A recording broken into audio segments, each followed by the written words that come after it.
Hi. So we're talking about the boy crises. I don't even want to tell you what The Economist called it last week, but I will share the article with you. And the reason I think we need to start talking about it loudly is that we are also doing a disservice to ourselves and to the boys by not having this conversation out loud. We whisper it, we have it among us at cocktails and at lunches, and then, the minute a man approaches the table, we walk away, we don't have that conversation.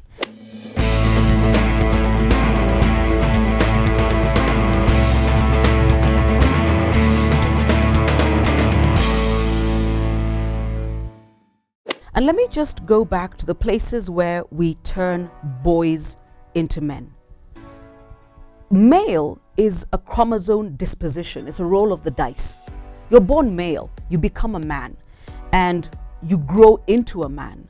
You are raised to be a man. You just don't become it.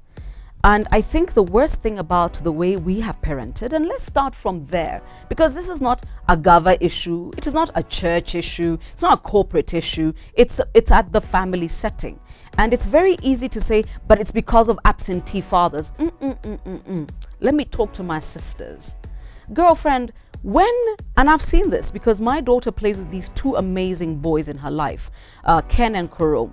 Karom must be about 6 now. Ken and Duku are the same age. They're 4. And I remember from the time they were like 2. I mean, these guys have been together forever. You watch them and you think, you're going to break something. Not in my house. I'm not worried about that. I can replace it. You're going to break something on yourself. But when boys are tiny, that's when you begin to realize genetically they come wired from heaven to be different. And we smother that over time. We keep cleaning them. And I'm not saying don't let them eat germs. And by the way, boys are just like that. They will eat slugs. They're like that.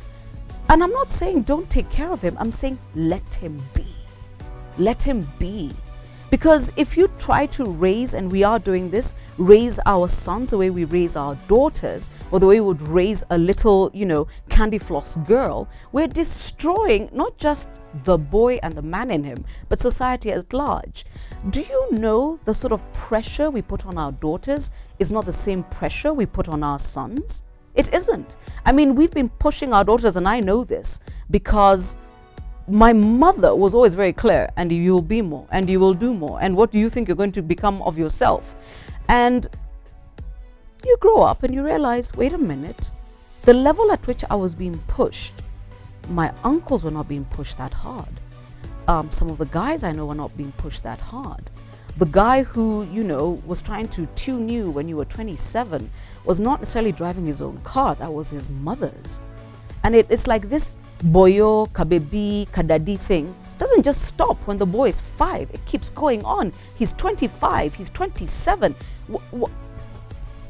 And then you start screaming that, why aren't you married? I don't know. Did you raise me a husband? Well, did you? Good. While you think about that, subscribe. Part 3 of The Boy Crises in a moment.